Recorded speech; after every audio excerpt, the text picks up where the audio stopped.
everything about Cydcor needs to be automatically more important than everything else in your life. Mm-hmm. Personally, financially, psychologically, family, like all of that needs to be beneath Cydcor, mm-hmm. because you are doing this for your family and all that. And eventually, like, they'll learn everything that motivates you. And as you start failing within the business, which is going to happen because sales is super inconsistent, they can use those things to, hey, but you have a 2-year-old daughter. You don't want to let your 2-year-old daughter down. So you're going to let, 15 no's today determine your worth and your value when you have a 2-year-old daughter depending on you.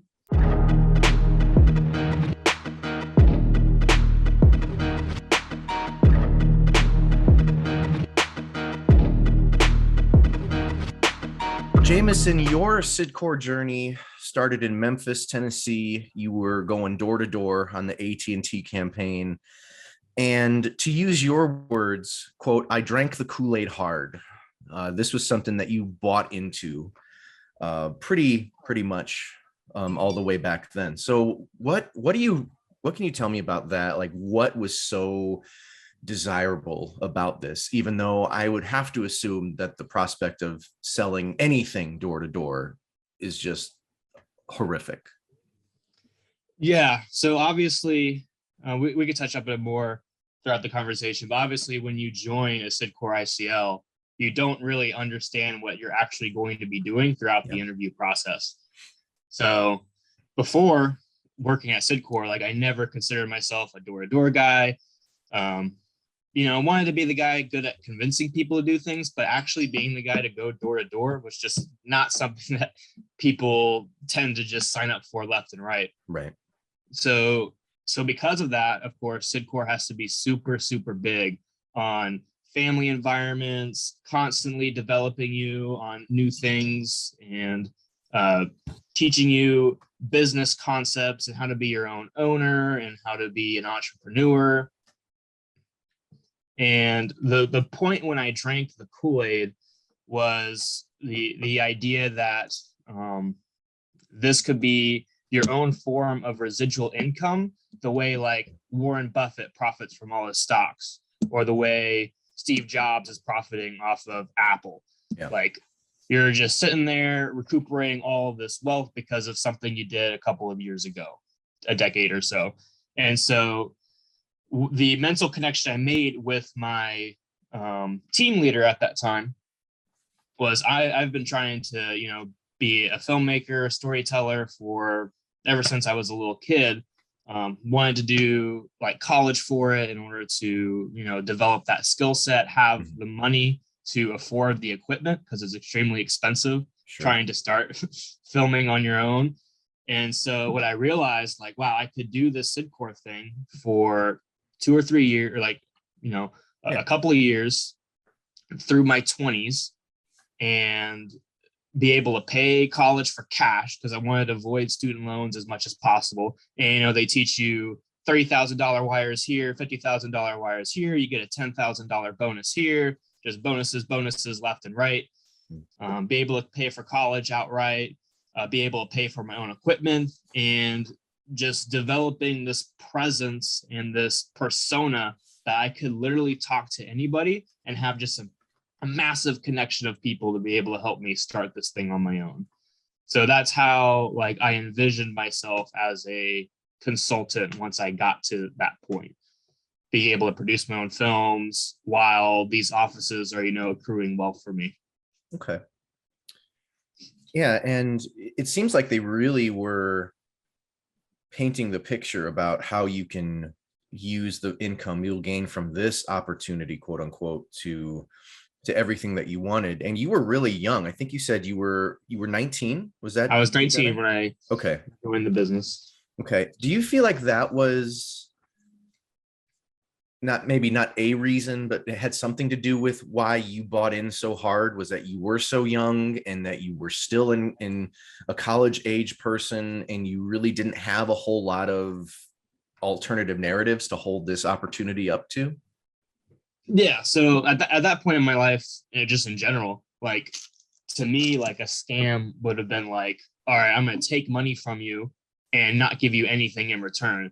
The concept of a scam being psychological in nature was completely foreign to me. I had no clue about that whatsoever.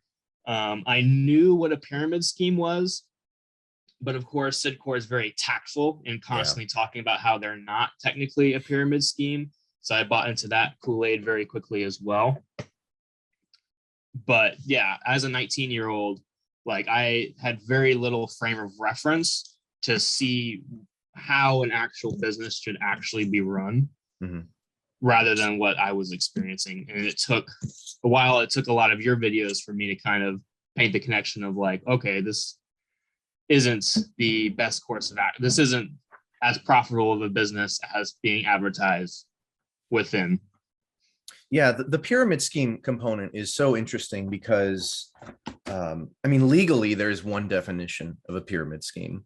And legally, technically, Cydcor, Smart Circle, Credit Co. do not meet those criteria, but that definitely doesn't mean they're not a scam. And something that you mentioned in your message was your CEO was, to use your words, extremely vocal about how the business was not a pyramid scheme, but he kind of focused on that and not so much on MLMs, multi-level marketing companies, which are completely legal, still scams, but completely legal. And did you notice, did it take till you got out of Cydcor to notice that, or did you start having suspicions about the whole MLM thing while you were still there? So, I mean, I feel like everyone working at Cydcor right now, especially for me, like you always get suspicious at some point of a business practice that is uncomfortable to you, foreign to you. So you'll need those questions answered. But you know, Cydcor has been around for nearly 30 years, so it's like they are adapt and equipped to answer any question and to paint anything in any kind of light if someone's curious about something. But I really did not discover anything about the very specifics of MLMs until I had left. Okay. Up to that point, it was just the legal aspect of a pyramid scheme, partly as told by the leaders within this business. So it's like, all right, you're not paying for inventory. Yeah. We're not paying you to recruit people. Yep. So tearing down those fundamental foundations, most people are kind of left with, okay, this is legit then. This is something that's going to be profitable to me because, you know, I'm not getting paid to hire my Facebook friends or my family members or to host parties in my house to sell jewelry or, you know, things that are typical of a pyramid scheme. Yeah, and I'm trying to I have my collection of brainwashings here from my time in Smart Circle, at least the ones I kept. And I remember, I don't know if I can find it right now, but I remember that one of the Saturday morning meetings that we had, it was a leaders meeting. One of the talking points was, what happens if you get that accusation that what you're involved with is a pyramid scheme? And that's one of the things that as team leaders, you become, it becomes a reflex, right? And I'm like you said, the only knowledge that you had about what a pyramid scheme was came through what your team leaders and the people in Cydcor told you. So that's the script. That's something that they've been taught and have learned from level down level down level.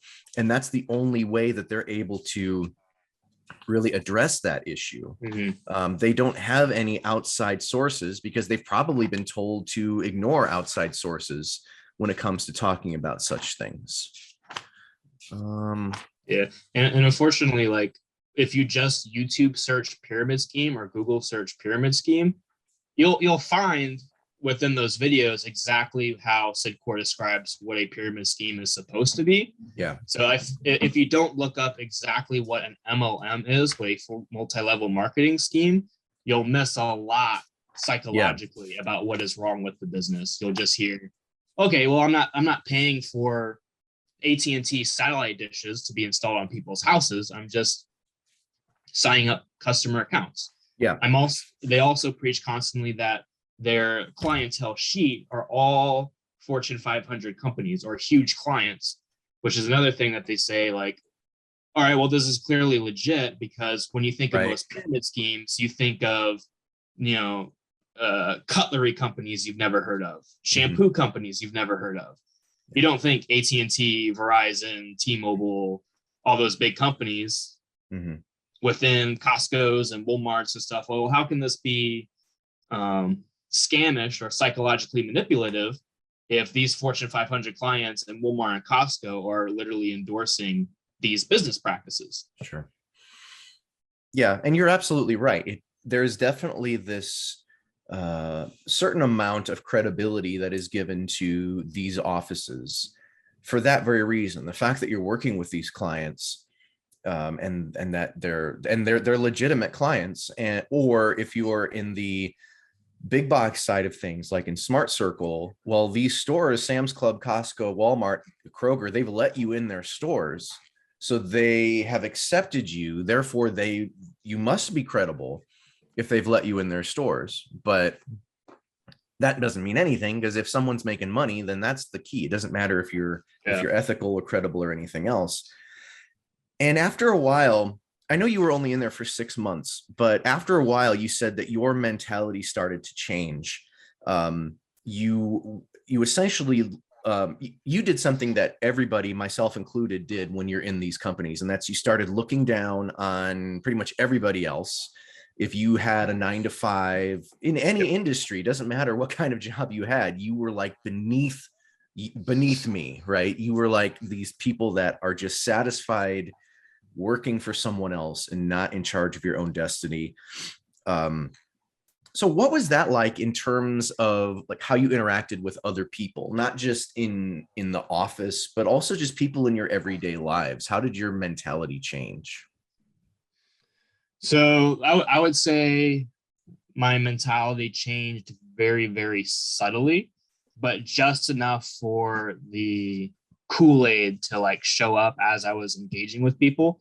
So yeah, I bought into the full narrative of, if you are working a 9 to 5 hourly job or a salary position, you are getting essentially screwed over by your top CEO, taking advantage of you and not paying you what you're worth. And in this business, you get to make exactly what you're worth every single day. Sometimes that's nothing, but just keep going and maintain that positive attitude. But like, I realized, like, coming out of the business, I realized just how unhealthy that was, that, someone working an hourly job at McDonald's is no less valuable than me going door to door trying to get AT&T more customers. Like, that doesn't make me any more special of a person. But in order for Cydcor to grow into the machine that it is, you have to make every single employee feel like they are special and enlightened. Yeah. Because that will inspire the people below them, and the Kool-Aid reproduction cycle continues. Yeah.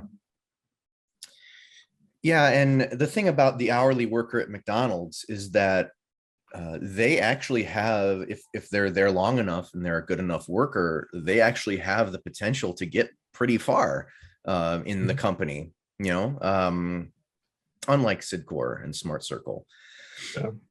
Now, after a while, you said that one of the things that bothered you was the recruiting strategy and the vagueness. Like, you talked about the vagueness a little bit too, but in your message, you said, as I could recall, I didn't even know it was a door-to-door job until my first day, which you are probably the nth person to tell me that. I don't know, but it seems like, especially for door to door, right? It's one thing to not know that you're selling crap in a Sam's Club, but it's another thing to not know that I'm going to spend 7 hours a day walking through good neighborhoods, bad neighborhoods, and wearing out my shoes every couple months. So what can you tell me about the recruiting strategy that bothered you, and how did you handle that? Those questions. Did you have any like internal dissension between knowing I really want to tell these people what it is, but I've been essentially told not to tell people what it is. Right. So one of the biggest shifts is I was in the business for a lot longer than I was in Memphis for almost a year. And then my team leader got a chance to move to Atlanta and open up his own office branch. Okay. And I made the decision to be one of his moving people. And what we learned is that Memphis culture and Atlanta culture in terms of business are two completely different animals. Yeah, definitely. And so what my owner had to like tell us through meetings and shift our interview process is in Memphis. It's not as corporate there. It's very much more relaxed. Like you just have to, your biggest hurdle is in convincing people that door to door is safe in Memphis. That's going to be people's biggest worry. In Atlanta, it's a completely different game because, you know, it's full of corporations and salaries and all that kind of stuff. So during interviews, like my owner at that time was kind of trained to just, you know, straight up tell people, yeah, this is door to door. And here's why that's awesome. And you kind of go into the experience of, you know, the positive experiences you can get every once in a while doing sales in between all the monotony and tiredness and fatigue. Once we got to Atlanta, we were moved into the same building as a previous top owner. And he listened to one of his interviews and he was like, all right, you cannot say that to people in Atlanta. You cannot advertise that this is a door-to-door business in Atlanta, because in Atlanta, there is a huge negative connotation to door-to-door salespeople, and they won't want to have anything to do with it. You've got to preach the management training program, the opportunity during the interview, get them hooked, and then explain that here's why door-to-door is the perfect vehicle for that management training program. And like you said earlier, you were completely bought in. You attended every team night, every office night. You were up on the one-on-ones, the networking. You know, was there any value to that now that you're out of it? And looking back on it, was there anything that you can take away from all of that, or was it just a waste of time while you were in there? So I wouldn't say it was a complete waste of time. My overall experience at Cydcor, being a young kid that was kind of closed off, sheltered, didn't really have a lot of experiences.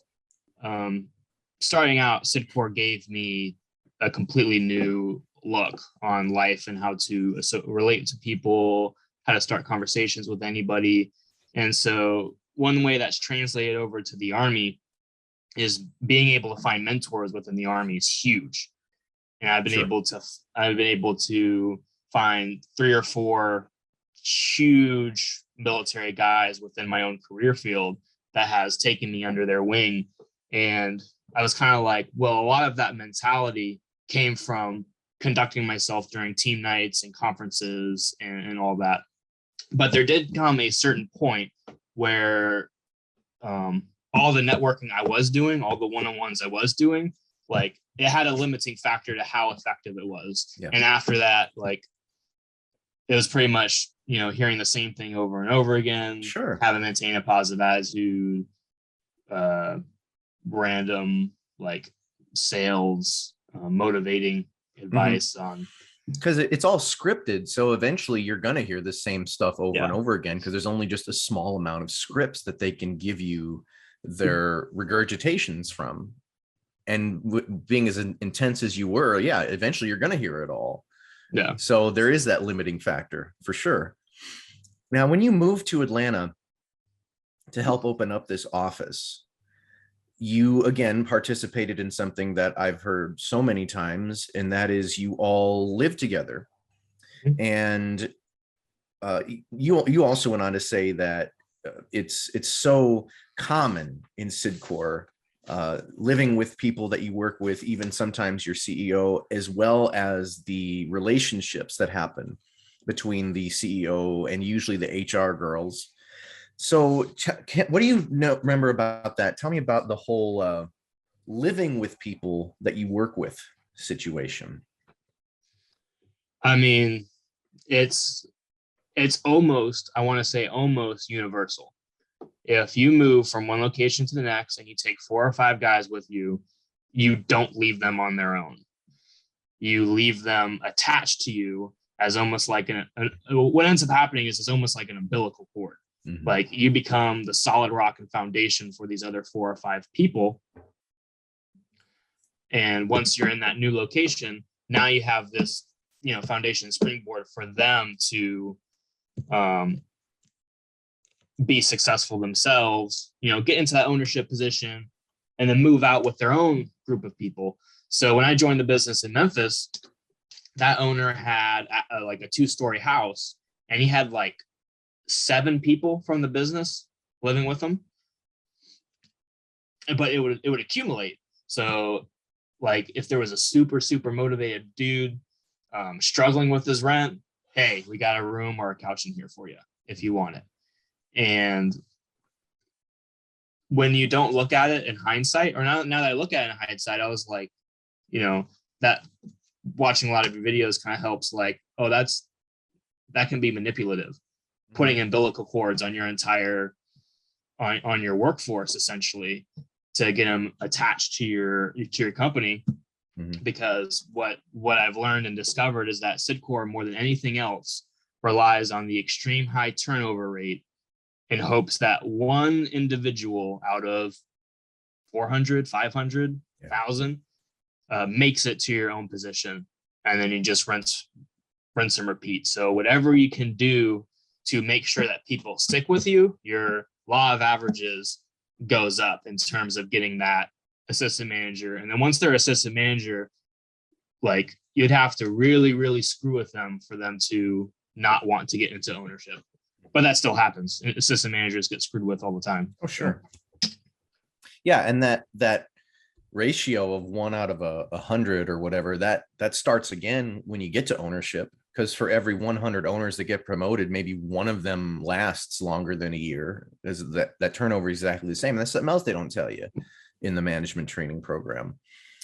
And the metaphor you used about the umbilical cord is, I think is a perfect way to say it, because they frame it in a way that makes sense, right? Because it's a new owner, new office, new city.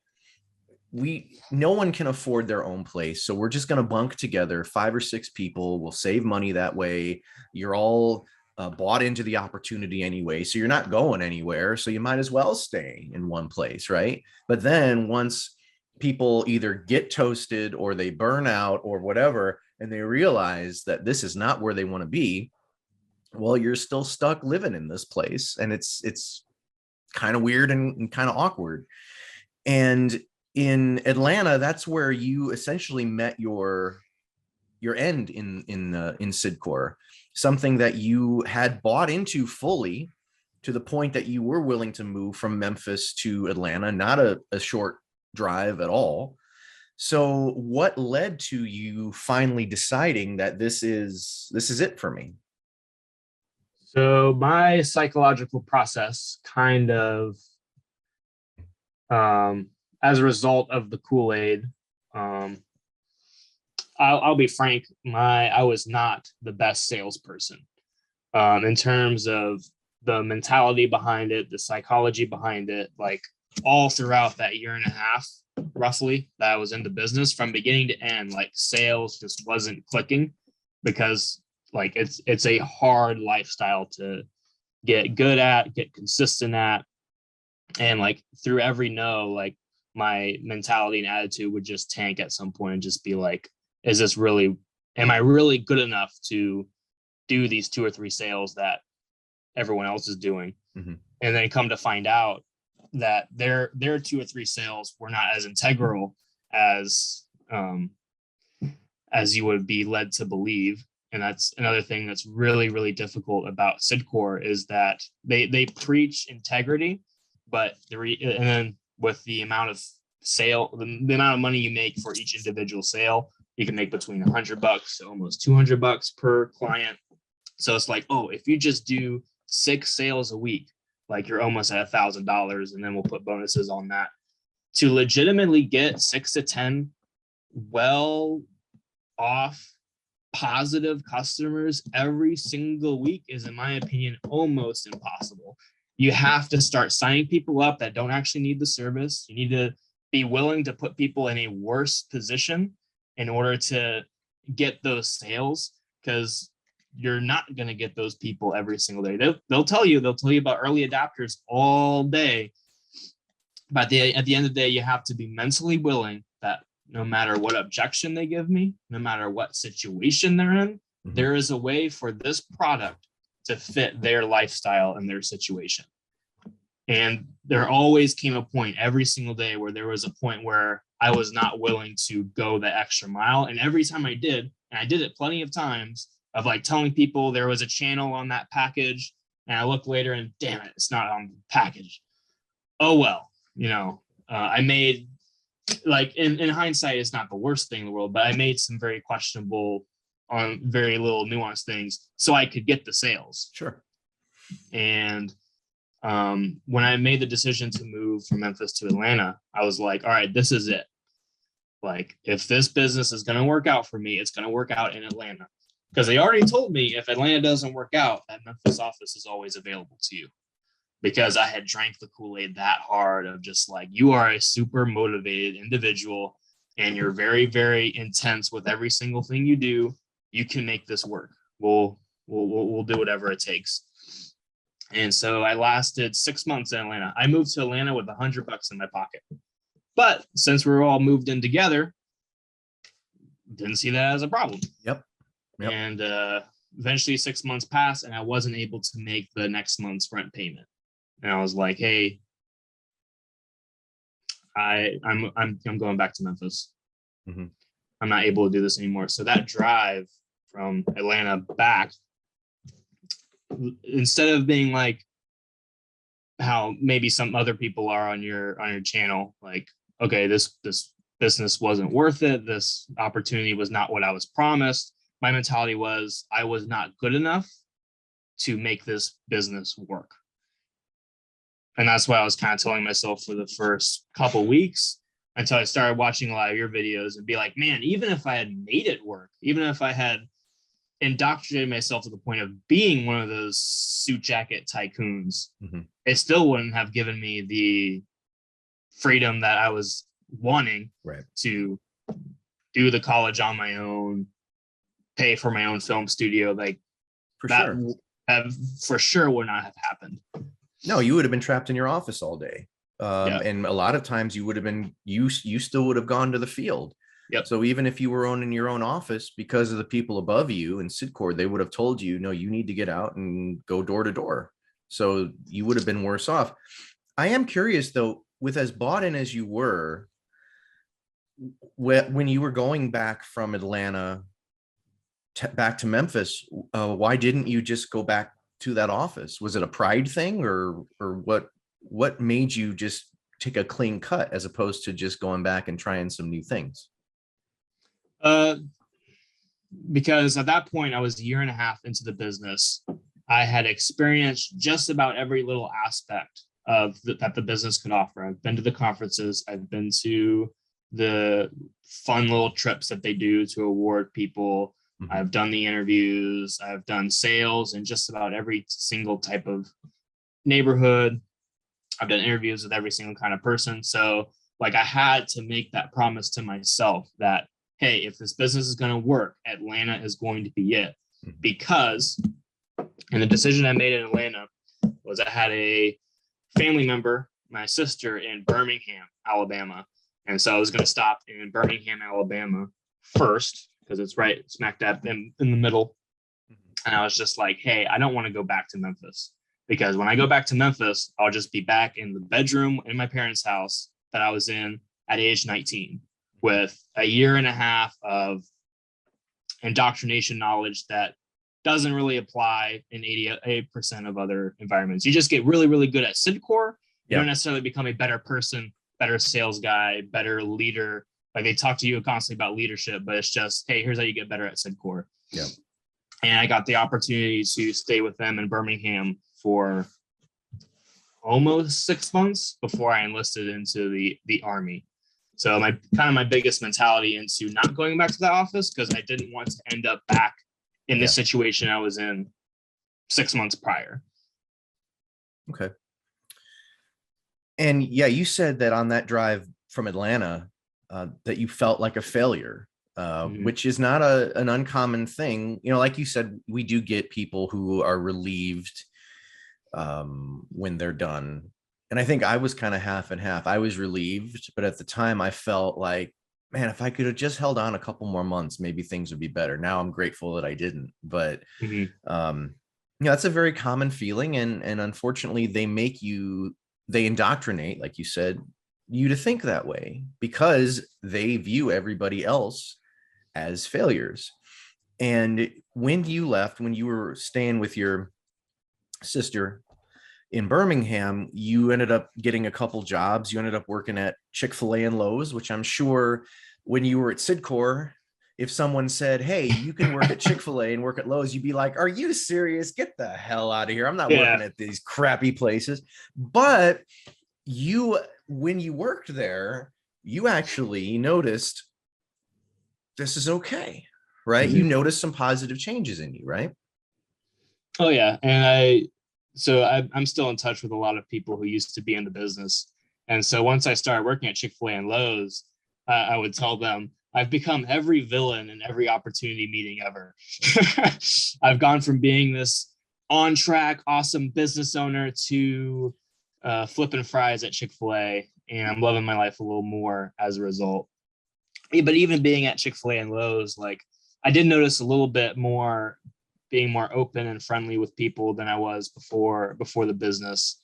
But obviously realizing that vehicle was not going to give me the goals that I had. But even at Chick-fil-A, like constantly just having those one-on-one conversations about, okay, how do I get into Chick-fil-A leadership, and then going from Chick-fil-A leadership to Chick-fil-A management, and then how you go from there. Yeah. A lot of that still came from that willingness to have that networking and one-on-ones from Cydcor.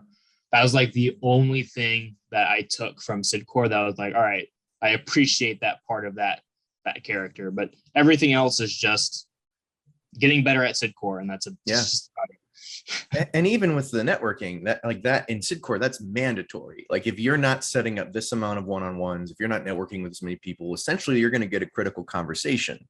At Chick-fil-A or anywhere else, if management is something that you desire, then there are avenues for that. Or if you're just there, you know, if you want to make like however many $1,000s a year just working in the kitchens or working in the restaurants, and that's okay too. They're not going to pressure you to go all the way to the top. And it's so funny to hear you say, you know, I'm flipping fries at Chick-fil-A, but I enjoy my life better. You know, about a year before I even got into Smart Circle, I was working freight at Kohl's. So I'd get there at like 5 a.m, and we'd be working in the loading docks without AC, without heat in the winter. And looking back on it, I would have gladly gone back to Kohl's based on what I know now about working in Smart Circle and Cydcor. And there probably would have been more opportunities for me there anyway. And then you had decided that you wanted to enlist in the Army, which you're still with the Army today. And you had to go through basic training like everybody. What was that like compared to going door to door with Cydcor? So of course, military is a completely different animal than door to door, but I did notice a whole lot of similarities in how you have to conduct yourself in a military environment to how you're trained to be in the sales environment. So one thing that to kind of separate myself from the peers in sales is, you know, for door to door, we'll use these tablets with Salesforce. They'll have, you know, dozens of leads throughout a particular neighborhood. Most of the time, those leads will have an accurate name associated with that house, which how they do all that, I never was able to find out. But so if someone's trying to bug you off, you're just like, no, you're Miss Candace, right? I'm supposed to be talking to you. And they're like, okay, who is this guy? but they're super big on having the first knock at a certain time, and you knock until a certain time at lunch. Your lunch is for a certain period, and then once you get back from lunch, you do 2 entire loops of that route. Your route is extremely technical and well precise and thought out. So once I moved from that, went through the Chick-fil-A and Lowe's, and once I went into the military, where every single move you make is already predetermined, you just follow that blueprint. It was a very familiar environment to me. And I would notice what I told some former employees afterwards. I was like, there's a lot of things that suck in boot camp, but most of that suck is completely uncontrollable. There's nothing you can do to make that suck go away. Right. And so I remember being in formation one time, and some people were bickering because you're always underneath a building during formation, but whenever you have to make a movement, you do it as a single unit. And it was raining pretty crazy outside. And a bunch of people bickering like, oh, I don't want to get wet and things like that. And I was like, man, I remember sitting in a car with it drizzling outside with an iPad in my hand being like, I'm about to choose on my own free will to go out here with this umbrella and constantly hear no from porches while water's just raining down on me. And now I'm in a situation where I have no choice to go into this water or not. I was like it became so mentally freeing during boot camp because of some of those experiences. But yeah, of course, psychologically, if your company, a civilian company, is running exactly how the military runs, a organization designed to win the nation's wars and kill people as effectively as possible and keep people safe, there's chances that there's something wrong with that civilian company in terms of how they manipulate people, the psychological, how toxic the work environment is, because Apple should not be trying to win the technologically war to the point of yeah, agreed. I mean, there's nothing wrong. I mean, as a military person, you have to be molded to know exactly what you have to do, because it's life or death, right? If you make one wrong step, one wrong move on the battlefield, that's it. And not only your life, but the lives of your comrades are in danger too. Selling AT&T door to door, selling Verizon door to door, not exactly the same thing as training. But yeah, that's an excellent point, because I often wonder who is the right type of person to make it to the top of the Cydcor pyramid. And it's either somebody who has no connections, like is a total loner, has no family, no friends, and is just in it for themselves, or someone with probably a military background who is very, very disciplined and has been in horrible situations, so that going door to door in a rainstorm selling AT&T is probably nothing to that person. Yeah. But like you said, for everyone else, it's problematic to think that your job is making you do those types of things. Yeah. I would wager within the Cydcor higher echelon, about 80% of them have some form of sports background. They went through football, they went through basketball, they went through all the suicides, they went through all the, oh, you missed the shot, now you're gonna have to do this for the next 30 minutes. And like, don't you ever drop that pass ever again, or don't you throw that interception ever again, that kind of environment. There's a lot of athletes within the ownership field, because there's a lot of correlation between making yourself the strongest athlete possible and being able to convince dozens and dozens of people that, hey, this is the right avenue for your life and how to conduct that kind of environment. I did get an opportunity to meet the senior executive consultant over my bubble, over my owner. And I was able to meet him twice. And something like when you meditate on the business, like months afterwards, you realize, oh, that was manipulation. That was manipulation. That was, I remember meeting him for the first time. He took everyone out to breakfast, which is a super big thing, like kind of like that pizza party in a corporation kind of mentality of like, oh, if you just feed your people, like they'll take care of you. Took us all out to breakfast. And there was a point when he was talking, and I got a text message and I pulled my phone, glanced at it, and he stops himself. And he's like, are you going to share everyone else what that text message is? He's like, don't you see how it's kind of rude that I'm trying to educate everyone and trying to teach everyone how to get into my position, and the phone is more important to you? Don't you see how that would be rude? And like pretty much everyone at the table was in accord, like, all right, that's not the proper like Cydcor thing. Like, oh, he's never going to do that again. Even I was, I'm on the Kool-Aid, like, all right, when I'm in conversation with people, don't you dare glance at that phone. And it was one thing randomly, like a year ago, like I just thought, like just sitting there in bed, I was like, wait a minute.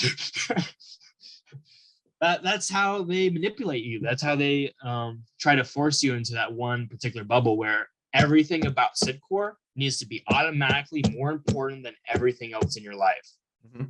Personally, financially, psychologically, family, like all of that needs to be beneath Cydcor because you are doing this for your family and all that.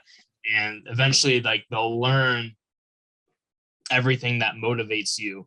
And as you start failing within the business, which is going to happen because sales is super inconsistent, they can use those things to, hey, but you have a 2-year-old daughter. You don't want to let your 2-year-old daughter down. So you're going to let, 15 no's today determine your worth and your value when you have a 2-year-old daughter depending on you.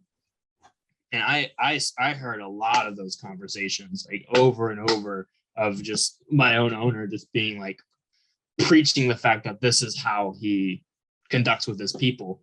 And I was like, finally, like a year or two ago, I was just like it be so manipulative to use people's goals against them to keep them on a leash even longer. Like it almost becomes cruel to some extent, depending on just how like low they fell. Like if they can't pay for a certain bill because of how low the sales have come, or if they're thinking about quitting the business, God forbid. Sure. Yeah, it's all manipulation, and it's not obvious at the time. Like you said, it's easy to look back with hindsight and see, oh, that was manipulative. Oh, that was manipulative. And the breaking down, like calling you out for glancing at your cell phone, that was to break you down. That was to see, okay, are you tough enough to make sure it doesn't happen again? Or are you just going to quit? Because for a lot of people, either like in that situation or on conference calls being called out for doing something incorrect, they could either say, all right, well, this is ridiculous, I'm just going to quit. Or like you said, especially if you're athletically minded, you'll be like, okay, well, that's not going to happen again. I got to make sure that I'm always getting better and I'm never doing that again.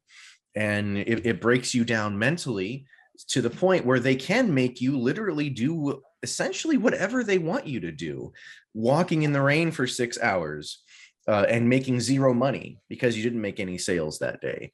That's normal now. Moving across the country and living with 5 other people in a 2-bedroom apartment, that's normal now because they've essentially indoctrinated you, brainwashed you, and all the companies do this. Cydcor, Smart Circle, Credico, they all do this to make what is strange, weird, abhorrent to everybody looking on the outside looking in, but they've normalized it so much that they can literally put you in the worst situations.